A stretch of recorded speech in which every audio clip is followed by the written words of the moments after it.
"You're too poor to understand our problems," my brother said at dinner. The irony? I'd been paying his wife's medical bills for 2 years. I excused myself, went to the bathroom, pulled out my phone, and canceled everything. Now he's begging. So, I'm 34, male, living in Austin, making a comfortable 6-figure salary. I'm not wealthy by Silicon Valley standards, but I'm doing just fine. I drive a modest Honda Civic, live in a nice, but not extravagant apartment, and I've built up decent savings over the years.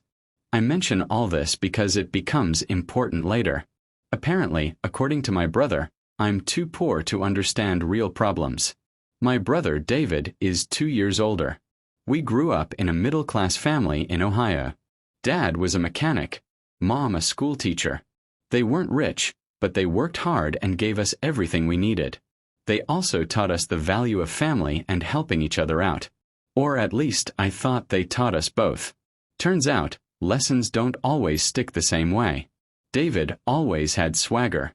Even as kids, he was the charming one, the one who could talk his way out of trouble, while I was the quiet, studious type who kept my head down and worked hard. He barely scraped through college with a business degree while I busted my ass for a computer science degree with honors. But somehow David always landed on his feet. He had this way of making people believe in him, even when there wasn't much substance behind the charm. He married his college girlfriend, Vanessa, at 26. They moved to Dallas, where he worked in sales at some marketing firm. I still remember their wedding. This elaborate, over-the-top affair that cost more than my entire first year of college. Vanessa's parents paid most of the bill. That should have been my first clue about the kind of lifestyle she expected. I never really liked Vanessa. She came from money. Her parents owned several car dealerships across Texas, and she carried herself with this air of superiority. The way she wrinkled her nose at chain restaurants. How she called clothes investment pieces. The subtle digs at anyone who didn't share her taste or standards. But David seemed happy, so I kept my mouth shut. That's what you do for family. You bite your tongue, you smile through holidays. The early years of their marriage were typical. David bouncing from one sales job to another, always chasing the next big commission. Vanessa working part-time at an art gallery. More of a hobby than a real job. They lived in a nice apartment, drove decent cars, took vacations now and then. Not excessive, but definitely more lavish than how I lived. 3 years ago, everything changed. Vanessa was diagnosed with stage 3 breast cancer at just 33 years old. When David called to tell me, I could hear the fear in his voice. Real, raw terror cutting through his usual bravado. And despite our differences, despite Vanessa's attitude, I felt genuine sympathy. Cancer doesn't care about your personality flaws or your bank account. It doesn't discriminate. The treatment was brutal. Chemotherapy, radiation, eventually a double mastectomy and reconstruction surgery. Insurance covered a lot, but not everything. Experimental treatments, medications, holistic supplements. Those bills stacked up fast. About 6 months into treatment, David called me late one night. Past midnight. I was asleep. His voice was different, stripped of confidence, just exhaustion and defeat. "Marcus, I need to ask you something and I hate myself for it," he said. "We're drowning here, man. The medical bills are killing us. Vanessa's parents helped at first, but their dealership's struggling. Mom and Dad can't contribute. I know you're doing well. Could you help us? Just temporarily, until we get back on our feet." I sat up in bed, fully awake now. My brother, the guy who always had everything figured out, was asking me for help. "Of course," I said immediately. "Family helps family. How much do you need?" That's when David explained. Multiple bills coming every month. Insurance didn't cover certain medications. There were copays for specialists. Alternative treatments Vanessa wanted that cost thousands. He estimated about $3,000 a month. $3,000 a month. More than my rent at the time. But I was living below my means, saving aggressively, had a solid emergency fund. And I figured, this is exactly what an emergency fund is for. Set up a system so the medical providers bill me directly, I told him. "I'll handle it. Marcus." I don't know what to say. We'll pay you back, I swear. Once Vanessa's better and back to work. Don't worry about it right now, I cut him off. Focus on getting Vanessa healthy. We'll figure the rest out later. Looking back, that was my first mistake. Not helping them, I don't regret that. But not setting clear boundaries. Not getting anything in writing. Not having a real talk about expectations and timelines. I just assumed my brother would be grateful and honest. I assumed family meant something. For the first 6 months, updates came regularly. David would text me after appointments, tell me how Vanessa was doing, thank me over and over. You're saving our lives, bro. We'll never forget this. I felt good about what I was doing. Sure, my savings took a hit. Instead of putting away $30,000 a year, I was saving less. But I was helping Vanessa fight for her life. That mattered more than my retirement account, right? The bills came like clockwork. Oncology copays, medication costs, alternative treatment centers, nutritional supplements from Vanessa's naturopath. I paid them all without question. $2,800 one month, $3,200 the next. I winced sometimes but never complained. This was life or death. You don't nickel and dime cancer. Then things started shifting. Updates became less frequent. When I'd call, David gave short answers. She's fine. Treatment's going okay. Talk later. Busy with work. I figured he was stressed, overwhelmed. I didn't push. I just kept paying, telling myself no news was good news. What I didn't know, what I had no way of knowing, was that Vanessa had been in remission for over a year. Treatment was successful. She'd finished reconstruction 6 months after remission. By all accounts, she was doing great. And I was still paying $3,000 a month. Except they weren't medical bills anymore. I found out in the worst possible way. 2 months ago, I was scrolling through Instagram. Something I rarely do because I find it depressing. But I was bored one Sunday afternoon, so I opened the app. There it was, a photo on Vanessa's account. She and David at a fancy resort in Cabo San Lucas. She's in a designer bikini, cocktail in hand, smiling, looking perfectly healthy. Caption: much needed relaxation after a tough couple of years. Blessed. Cancer survivor. Living my best life. Cold. That's how I felt.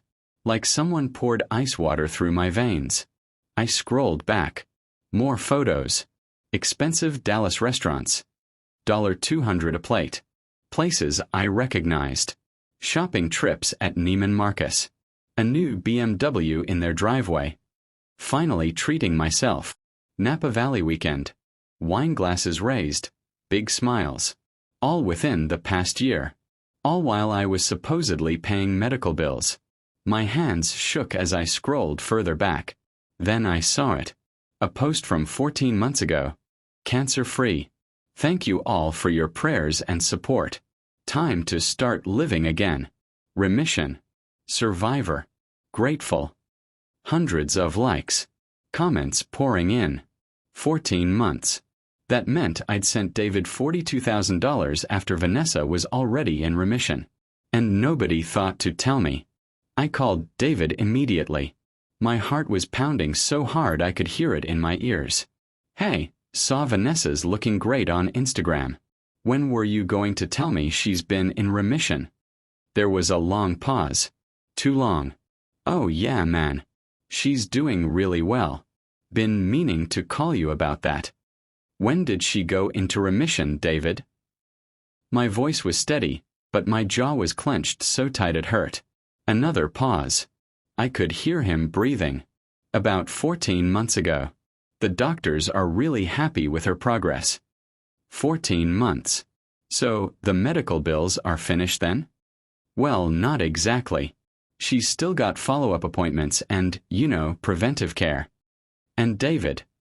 My voice was sharp now. What exactly am I paying for?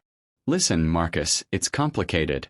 Yes, the cancer treatment is done, but Vanessa's been through hell. She needed therapy, both physical and mental. She needs special supplements. There are still costs. How much? What? How much are these actual ongoing medical costs? I don't have the exact figures in front of me. Ballpark it, David. I could hear him swallow. Maybe $500 a month. But Marcus, you don't understand the emotional toll this has taken. Vanessa needed to feel normal again. The trips, the clothes, the car. These things help her recovery. It's part of her healing process. Her therapist recommended. I hung up on him. I sat there in my apartment, staring at my bank account, running the math in my head. I'd given them over $70,000 total. For the past 14 months, I'd basically been funding their lifestyle while they let me believe I was paying for cancer treatment. All while they looked at me like I was some kind of charity case they had to tolerate at family gatherings. The phone rang. David calling back. I declined. It rang again. Declined. A text came through. Don't be mad, bro. We can explain. I turned off my phone and sat in the silence of my apartment. I wasn't even angry yet. I was just numb, hollow, like someone had reached inside my chest and scooped out everything that made me care about them. I didn't call back. I didn't text. I needed time to process this betrayal. A week went by. Then 2. David sent dozens of texts. Don't be mad, bro. We can talk about this like adults. You're overreacting. It's not what you think. But I ignored them all. Every message just made it worse. Not once did he say, I'm sorry. Not once did he acknowledge that what they'd done was wrong. 3 weeks after that phone call, my parents called. They invited me to Sunday dinner at David and Vanessa's house. They were hosting, and Mom really wanted the whole family together. It had been a while since we'd all been in the same room, and she missed seeing her boys together. I almost said no. Part of me wanted to cut them all off and never see them again. But something made me accept. Maybe I wanted to see them in person. Maybe I wanted to understand how they could do this to me. Maybe I just wanted to look David in the eye and see if there was any shame at all. So I drove to Dallas that Sunday, my stomach churning the whole way. When I pulled up to their house, no longer the modest 3-bedroom they'd had before, but a sprawling 2-story in an upscale neighborhood with perfectly manicured lawns, I felt that cold sensation in my gut again. The BMW in the driveway was now joined by a brand new Tesla Model X. The house had to be worth at least $800,000. And I'd helped pay for it. Vanessa answered the door in designer athleisure. Head-to-toe Lululemon that probably cost more than my monthly grocery budget. Her hair was perfect, makeup flawless, diamond earrings catching the light. Marcus, so good to see you. She hugged me like nothing was wrong, like we were the best of friends. Come in, come in. David's in the kitchen with your mom. The house was immaculate. Hardwood floors gleamed. Granite countertops in the kitchen that probably cost more than my car. Stainless steel appliances. Top of the line. Art on the walls that looked like it came from actual galleries, not home goods. A crystal chandelier in the entryway. I followed Vanessa into the kitchen, taking in every expensive detail, calculating the costs in my head. Marcus. David came over and hugged me, acting like everything was normal, like he hadn't been lying to me for over a year. Glad you could make it. Bro, want a beer? I've got this great IPA from a local brewery. $18 a 6-pack, but totally worth it. I took the beer. Not because I wanted it, but because I needed something to do with my hands. Something to keep me from grabbing David by his expensive polo shirt and demanding answers right then and there. Mom was there, helping with appetizers. Dad was in the living room watching football on what had to be an 80-inch TV. We made small talk. Mom asking about my work. Dad giving his opinions on the Cowboys' chances this season. Vanessa chatting about her charity work, her book club, her Pilates classes. She mentioned her cancer journey in passing, with this practiced humility that made my skin crawl. Then we sat down for dinner. The dining room table looked like it came from a furniture store I couldn't even afford to walk into. The place settings were actual china. There was wine, expensive wine, that David made a show of decanting. Vanessa had made, or probably bought and reheated, an elaborate Italian meal, describing it in detail while dropping the names of specialty shops where she'd gotten the ingredients. As we ate, David launched into a story about their financial advisor. He was animated, gesturing with his wine glass, completely at ease.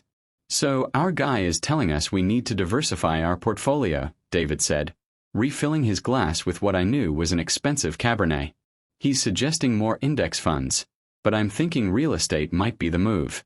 Maybe buy a rental property or two. What do you think, Marcus? You're the numbers guy." I put down my fork carefully. Every muscle in my body was tense. I think I'm not the best person to ask about investment strategies. "Come on, you must have opinions. You're doing well for yourself. That tech money is good, right?" I didn't answer. Just stared at my plate, trying to keep my composure. That's when it happened. That's when David said the words that made everything crystallize. He laughed this condescending little chuckle and said, "Actually, never mind. You're probably too poor to understand our problems. We're dealing with serious wealth management here, not just balancing a checkbook. No offense, bro." The table went silent. The only sound was the clink of silverware on china. Mom looked uncomfortable, shifting in her seat. Dad kept his eyes on his plate, suddenly fascinated by his pasta. Vanessa smiled, this tiny, smug smile that said she agreed with every word. That I was beneath them. That I always had been. I carefully set down my napkin. My heart was pounding, but my hands were steady. "Excuse me," I said, standing up. "I need to use the restroom." I walked to their powder room, another display of wealth, with marble countertops and designer fixtures. Locked the door. Pulled out my phone. My hands were shaking now, but my mind was perfectly clear. This was it. I opened my banking app and navigated to the automatic payments I'd set up 2 years ago. There were 7 of them, all going to different medical providers and services. Or at least, that's what they were supposed to be for. Oncology Associates of Dallas, Alternative Healing Center, Premium Nutrition Services, Dr. Sarachen, Psychologist, Advanced Imaging Center, Integrative Medicine Specialists, and one direct payment to David's account for miscellaneous medical expenses. One by one, I canceled each payment. Click, click, click. 7 times. $70,000 of support ended with a few taps on a screen. Each cancellation felt like cutting a rope that had been strangling me. Then I went to my bill pay service and deleted the monthly payment I'd set up to go directly to David's account. The one he'd said was for things that came up related to Vanessa's care. Another $500 a month gone. The whole thing took maybe 3 minutes. 2 years of sacrifice, of believing I was doing the right thing, of being a good brother, erased in less time than it takes to make a cup of coffee. I felt nothing. No satisfaction, no anger, not even sadness. Just a cold, clear sense of finality, like closing a door on a room I'd never need to enter again. I flushed the toilet for effect, washed my hands, and walked back to the dining room. I sat down, picked up my fork, and took a bite of pasta. It tasted like ash in my mouth, but I chewed slowly, deliberately. "Everything okay?" Mom asked, her voice uncertain. "Everything's fine," I said. "Just needed a moment." I finished dinner, making polite conversation when necessary, staying quiet otherwise, nodding when expected, smiling when appropriate. Playing the role of the dutiful younger brother one last time. When dessert came, some elaborate tiramisu that Vanessa claimed to have made from scratch, I ate it without tasting it. When David told a story about his latest sales win, I didn't react. I was already gone, even though I was still sitting at the table. When it was time to leave, I hugged my parents, nodded at David and Vanessa, and drove home. The whole way back to Austin, I didn't feel anything. Not relief, not anger, not satisfaction. Just a strange emptiness, like I'd left part of myself in that expensive house in Dallas. The next 2 weeks were quiet. I went to work, went to the gym, lived my life. I didn't hear from David at all. I wondered if he even noticed. Maybe he thought the payment system had just glitched. Maybe he was too busy managing his portfolio to check his bank account. Then, exactly 15 days after that dinner, my phone rang at 9 p.m. It was David. Marcus, what the underscore unders. Hello to you too, David. Don't play dumb. The payments all bounced. Every single one. Do you know how embarrassing this is? Vanessa's mortified. The imaging center called and said our account was overdue. Her nutritionist cut her off. The therapy bills are piling up. I canceled them. You can't just do that. We have agreements with these providers. We have a payment plan. Actually, I can. And I did. The agreements were with me, not you. And I've ended them. Marcus, be reasonable. We need this money. We have expenses. I know you have wealth management problems. Too complex for someone as poor as me to understand. I could hear him breathing hard on the other end of the line, sputtering, searching for words. I didn't mean it like that. How did you mean it, David? Look, I'm sorry, okay? I shouldn't have said that. I was just joking around. You know how I am. But we need this money. Our mortgage. Your mortgage is not my problem. Our car payments. Also not my problem. Vanessa's lifestyle. She needs these things for her mental health. The cancer was traumatic. Especially not my problem. Marcus, please. You don't understand. We'll lose everything. The house, the cars.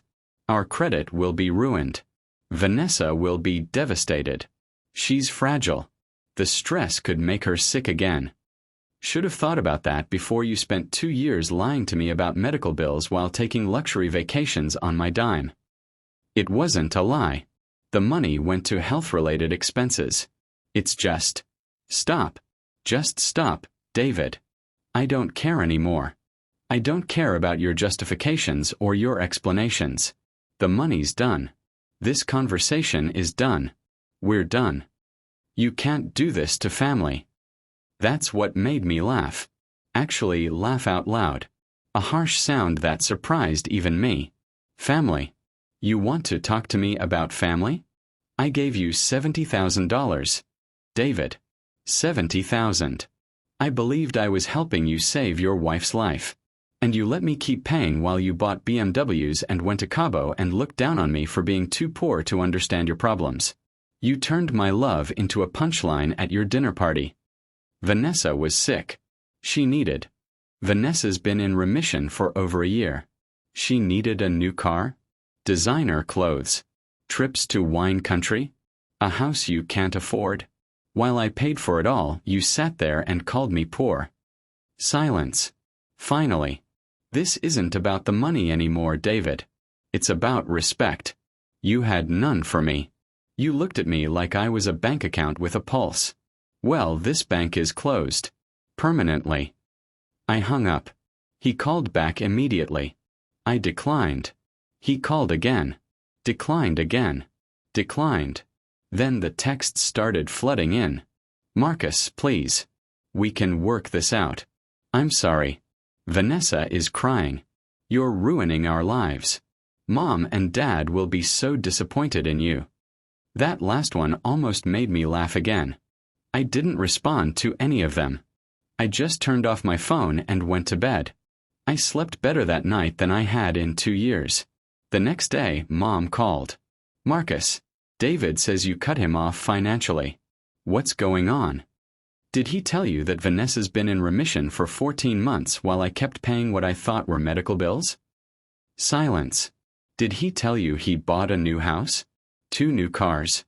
That they've been on vacation 3 times this year? All. On my money? More silence.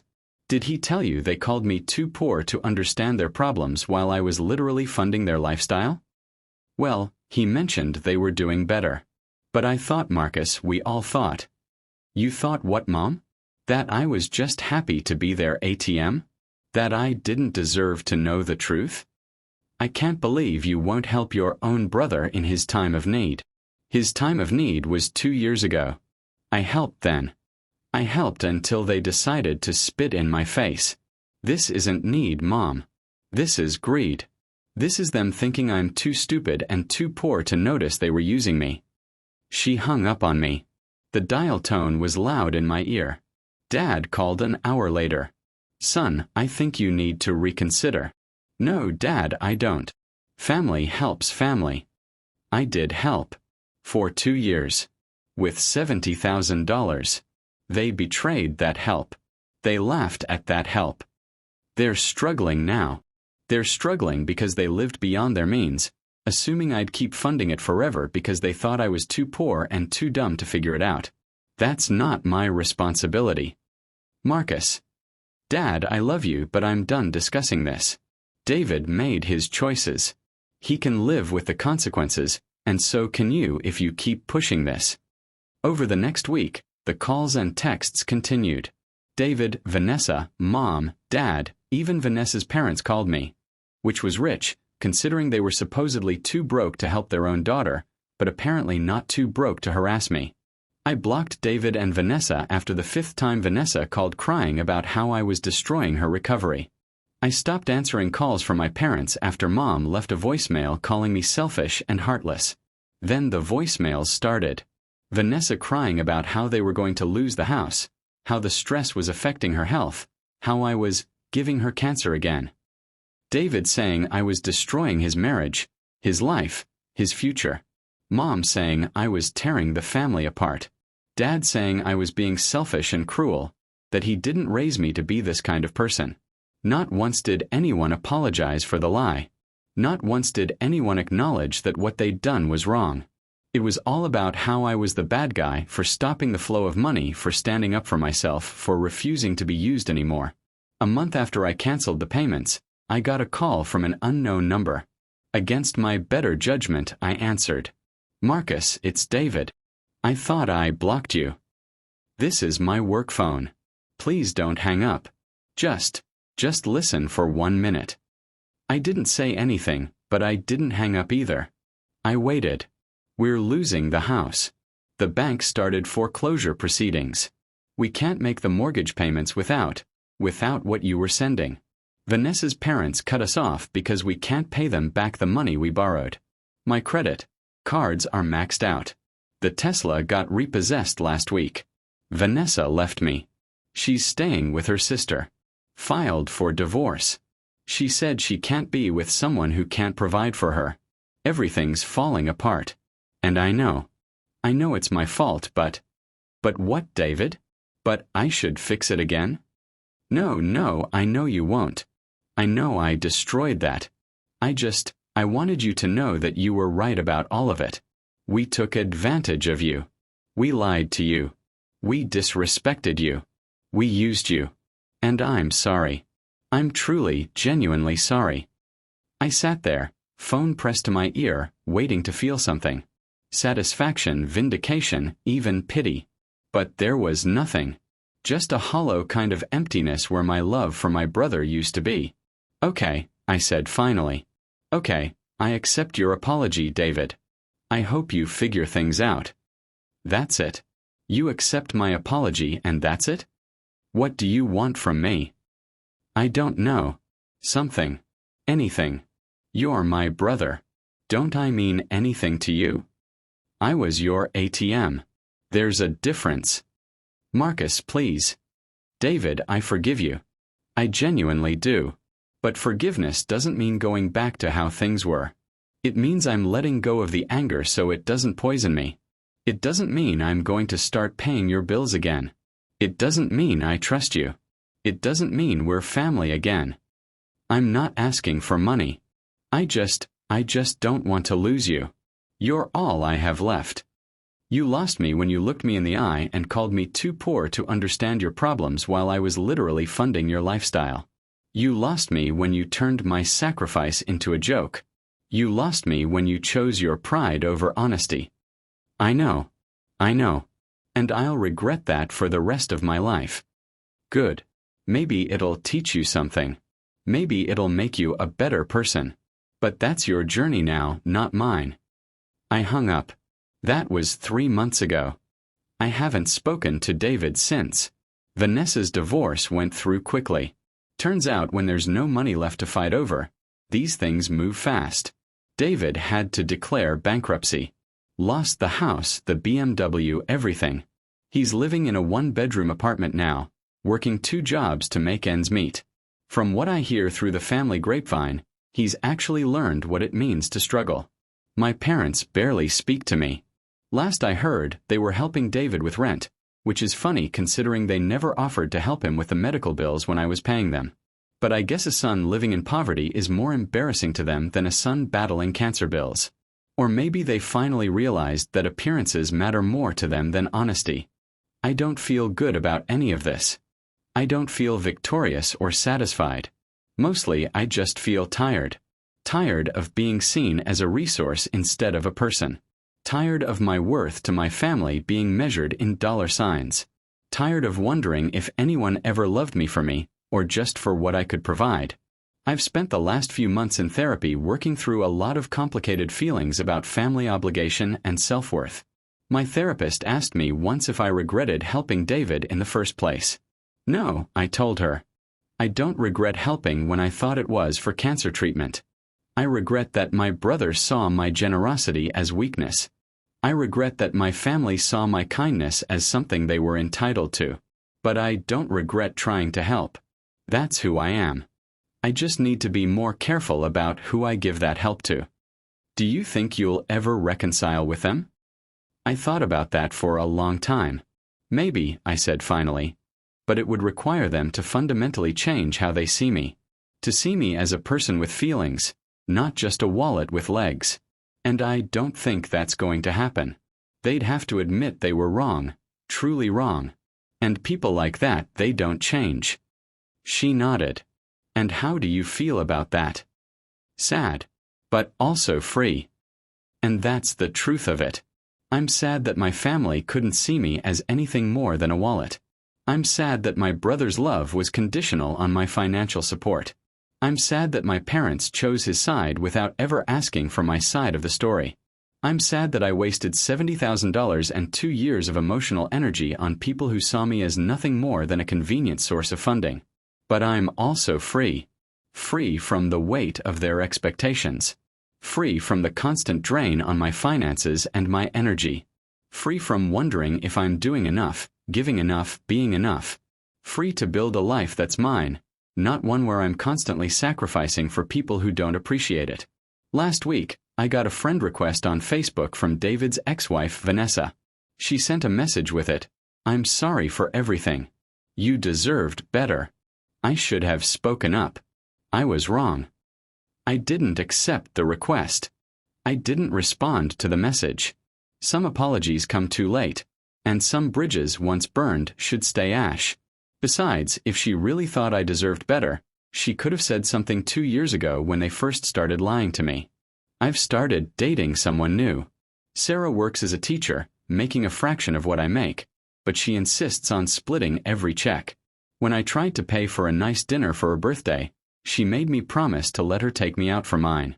She doesn't know how much I make. She's never asked. She likes me for me, not for what I can provide. My savings account is growing again. That $3,000 a month adds up fast when it's actually staying in my account. I've started planning a trip to Japan, something I've always wanted to do but never could afford while funding David's lifestyle. I'm learning to play guitar, something I'd always put off because I was too busy, too stressed, too focused on everyone else's problems. Is it selfish to put myself first? Maybe. But after 2 years of putting someone else first only to be called too poor to understand their problems, maybe a little selfishness is exactly what I need. Sometimes I wonder what would have happened if I hadn't gone to that dinner. If I'd never heard those words, would I still be paying? Would I have kept funding their lifestyle indefinitely, getting nothing but contempt in return? Probably. And that's the scariest part of all of this. Not what happened, but what could have kept happening if David hadn't gotten cocky. If he'd kept the illusion going. If he'd stayed humble and grateful, I could have wasted years more, hundreds of thousands more, all while being looked down on by the very people I was supporting. So no, I don't regret canceling those payments in that bathroom. I don't regret standing up for myself. I don't regret setting boundaries that should have been there from the beginning. I regret that it was necessary. I regret that my family made it necessary. But the act itself, that was the first time in a long time that I truly put myself first. And you know what? It felt good. It felt right. I'm too poor to understand their problems. Fine. Then I'm also too poor to solve them. And I'm perfectly okay with that. YouTube just dropped this new hype feature. If you're hooked on this story, smash that hype button. It tells YouTube this video deserves to blow up. And it keeps even crazier stories coming your way.